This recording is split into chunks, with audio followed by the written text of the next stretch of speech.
The clock is ticking on the expiration of the Affordable Care Act tax credits. In just 30 days, tens of millions of Americans are about to experience dramatically increased health care costs because of the Republican refusal to extend the Affordable Care Act tax credits. From the very beginning of this presidency, Republican control of the House and the Senate, as well as the administration, has been a disaster for the American people. These extremists promised all last year that costs were going to go down on day one. Costs haven't gone down in America. Costs have gone up. The Trump tariffs are increasing expenses on everyday Americans by thousands of dollars per year. Housing costs are out of control. Grocery costs are out of control. Child care costs are out of control. Electricity bills are through the roof.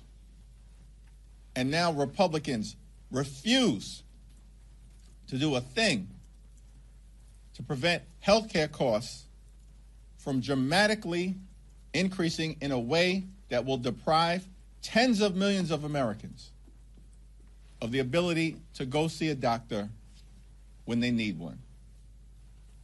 Republicans have done nothing over the last several months to address the health care crisis that they have created. And they continue to refuse to take yes for an answer.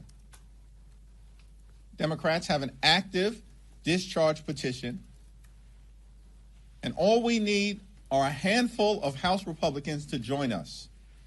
And we can trigger an up or down vote on a 3-year extension of the Affordable Care Act tax credits to save the health care of the American people. In every single state in this country, and protect the health care of people who these so-called Republican members allegedly represent, but who have failed to do a single thing to make their life better. Questions? Leader Jeffries, your Senate Democrat colleagues, they've previously expressed openness to reforming the credits, working through differences. Why propose a 3-year clean extension? Time has run out on Republican inaction. They have done nothing over the last 60 days but stumble, fumble, and bumble as it relates to addressing the health care crisis that they've created. Understand that this year, House Republicans enacted the largest cut to Medicaid in American history. These extremists have thrown 14 million people off of Medicaid. At the same period of time, hospitals, nursing homes, and community-based health centers are closing all throughout the country, including in rural America, because of what Republicans have done in their one big ugly bill. They've launched an unprecedented assault on the Centers for Disease Control and the National Institute of Health, jeopardizing the well-being of the American people. Vaccines are increasingly unavailable in the United States of America. Children are getting sick unnecessarily all across the country. And now on top of all of that, that parade of horribles, Republicans refuse to extend the Affordable Care Act tax credits, which are going to expire this month. Time has run out on Republicans playing partisan games. We have a discharge petition that, if it received an up or down vote in the House of Representatives, we are confident will pass. But obviously Mike Johnson has zero interest in protecting the health care of the American people. Instead, these extremists are gutting the health care of the people that they represent, including in the state of Louisiana. Senate Democrats next week will be able to put up a vote for the ACA subsidies. Do you think there's any plan that Republicans would actually get on board with to have a bipartisan bill? And if not, what should Democrats put up on the floor in the Senate? There are Republicans in the House and the Senate who, during the Trump Republican shutdown consistently said that once the shutdown ends that they caused, that they'd be willing to address the healthcare crisis that they've created. Most immediately by extending the Affordable Care Act tax credits. Now, we had nothing but crickets from them. It even appears that the Trump administration was ready to put forth a plan that would at least have been worthy of consideration, and that Mike Johnson tanked it. So now, Mike Johnson wants to act like he's the Speaker of the House? Really, when it comes to the health care of the American people and possibly doing something bipartisan, he wants to act like he's in control? When the reality is he's done nothing but bend the knee to Donald Trump since January 20th? I mean, House Republicans have been nothing but a rubber stamp for Donald Trump's extreme agenda since January 20th. And when it appears that Donald Trump actually might be willing to enter into a good faith bipartisan negotiation to extend the Affordable Care Act tax credits, House Republicans detonate the agreement. These people aren't serious about anything other than providing massive tax breaks to their billionaire donors. That's not a hypothetical statement. That's not hype. That's not hyperbole. It happened. They enacted the largest cut to Medicaid in American history. They ripped food out of the mouths of hungry children and seniors and veterans this year in their one big ugly bill. $186 billion cut to SNAP. And why did they do all of that? So they could reward their billionaire donors with massive tax breaks. And so the extremists are just showing the American people who they are. And as a result, the only viable path forward, it appears, in the House and in the Senate, is a straight extension of the Affordable Care Act tax credits. Let's see what Senate Democrats put on the floor next week, and we'll continue to press our case on our side of the Capitol. Thank you, Leader Jeffries. Yeah. Sorry, thanks. I just wanted to ask if there's been any kind of formal or informal back channeling with Republicans who might be supportive of the discharge petition going on at all? Well, you had 13 Republicans a few weeks ago indicate in a letter that they wrote to Deputy Speaker Mike Johnson that as soon as their shutdown was over, they wanted to address the Affordable Care Act tax credits. But now it's nothing but silence from these people because they're not serious about helping the American people, the hardworking American taxpayers that they purport to represent. This has become painfully obvious to the American people, which is why Republicans are getting wiped out electorally all across the country, as we saw last month. Literally in every single state in the union, destroyed up and down the ballot across the country. Statewide races to local races and everything in between. Because the American people are done with these people. They've been a disaster. They lied about fighting the low or the high cost of living. Instead, they've just jammed their extreme right-wing policies down the throats of the American people who are being hurt as a result. And, you know, our view about the situation, as we've repeatedly said, is that we're open to finding a bipartisan path forward. But the extremists continue to refuse to take yes for an answer. They had an opportunity, right, to accept a very reasonable proposal that Leader Schumer put on the table a few weeks ago, which was a straight one-year extension of the Affordable Care Act tax credits, and then a bipartisan commission to discuss improvements to the health care of the American people over a multi-year period of time. What was objectionable about that?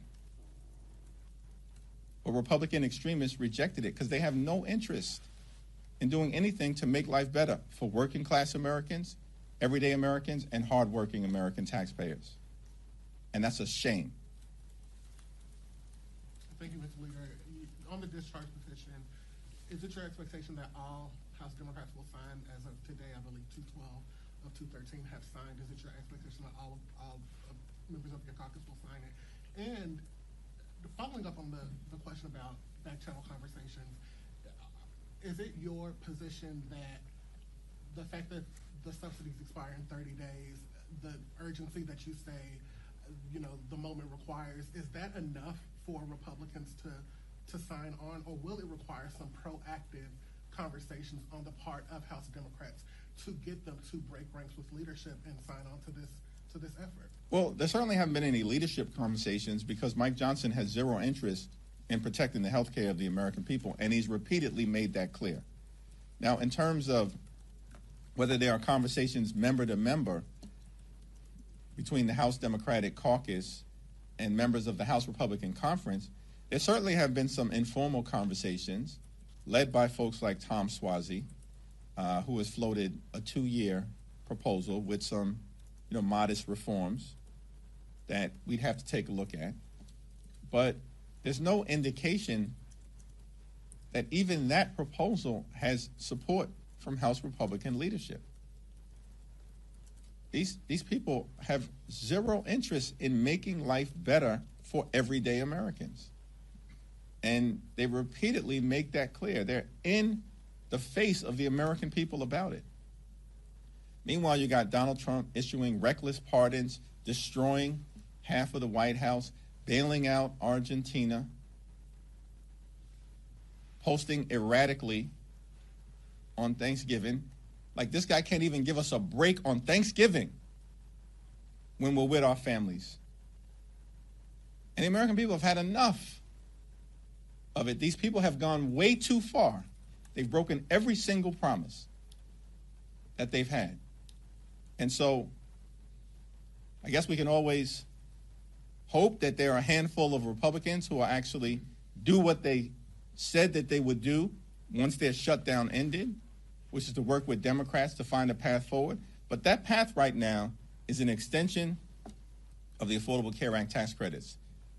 I think our discharge petition in record time is now up to about 212, 213. It is my expectation that we will have complete and total unity amongst House Democrats.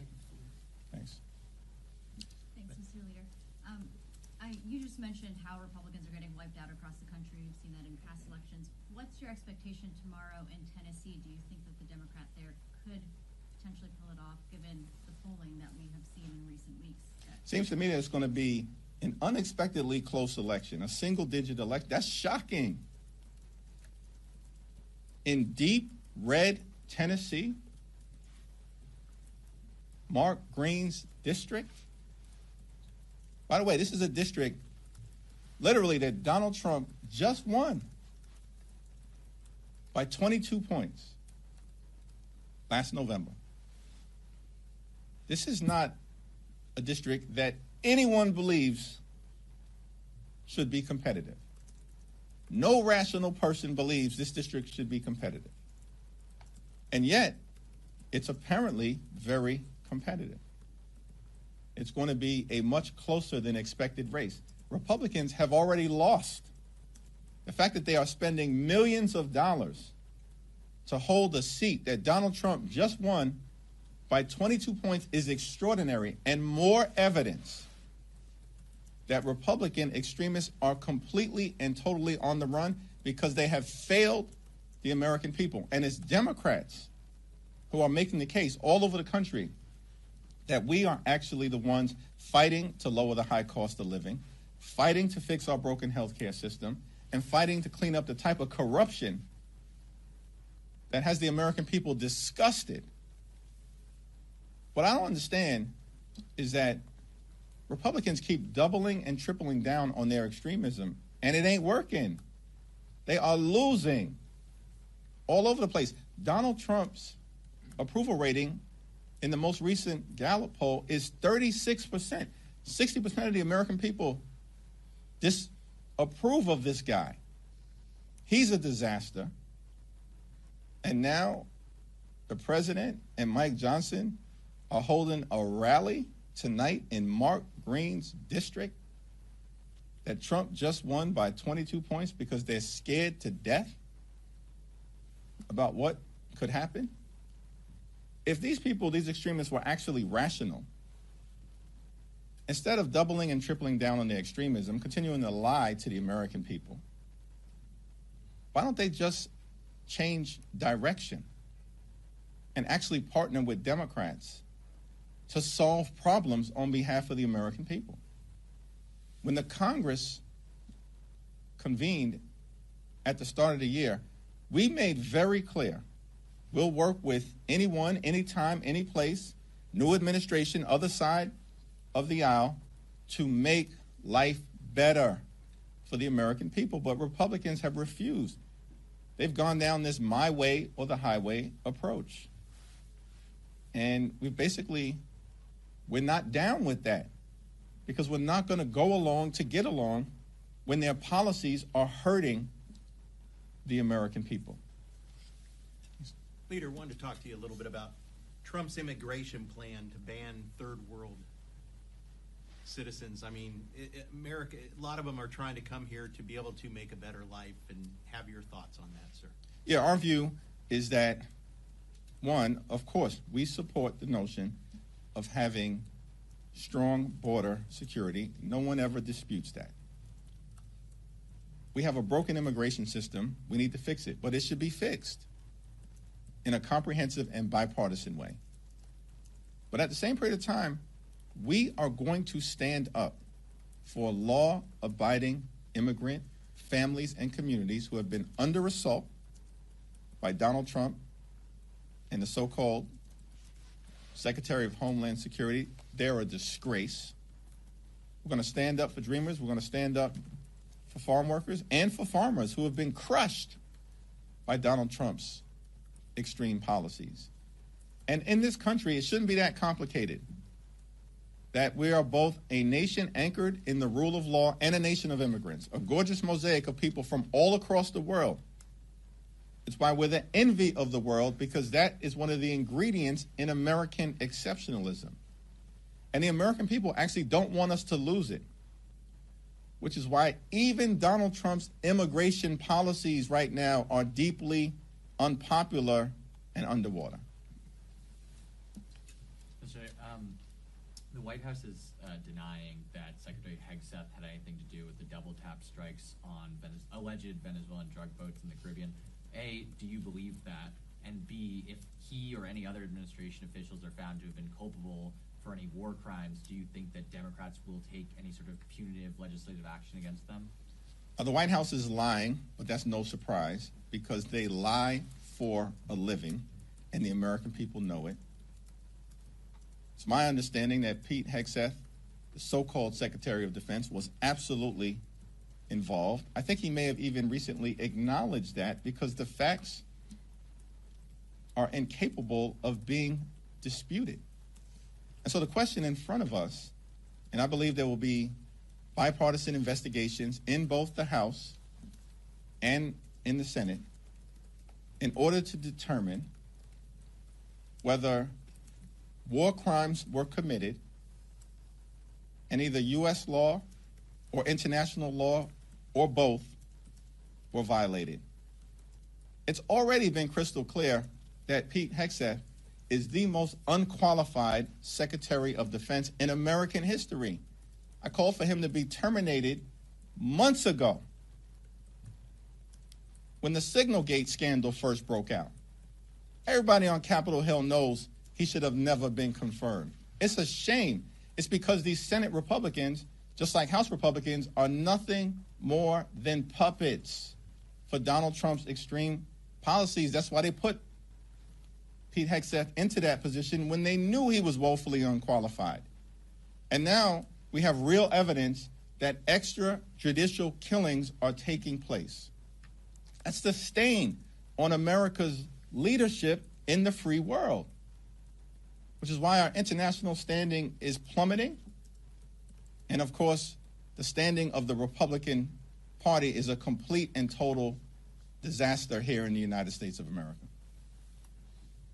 Thank you, Leader Jeffries. Following up on immigration, one of the more controversial policies President Trump announced in recent days is his intent to potentially strip citizenship away from anybody he feels isn't a benefit to the United States. I'm just curious, what's your reaction to that? That was an unhinged statement by Donald Trump. He knows he doesn't have the capacity to strip citizenship away. He's behaving like a wannabe king, and the American people are rejecting that. Thanks. I think it was your last press conference you made mention of the need to clean up the ethics of Washington. Do you support the Chip Roy bipartisan bill, and do you have any evidence that a bill like that could actually make it this time after years of failure? Yeah, it's not clear to me that the legislation introduced by Chip Roy is actually going to make it out of the Republican-run committee, yet alone on the House floor, because Mike Johnson and Steve Scalise and Republicans oppose the legislation. These people have zero interest in cleaning up the corruption that is benefiting members of their party in real time. We know that's the case because Donald Trump and his administration is the most corrupt administration in American history. It's not even close. Richard Nixon is way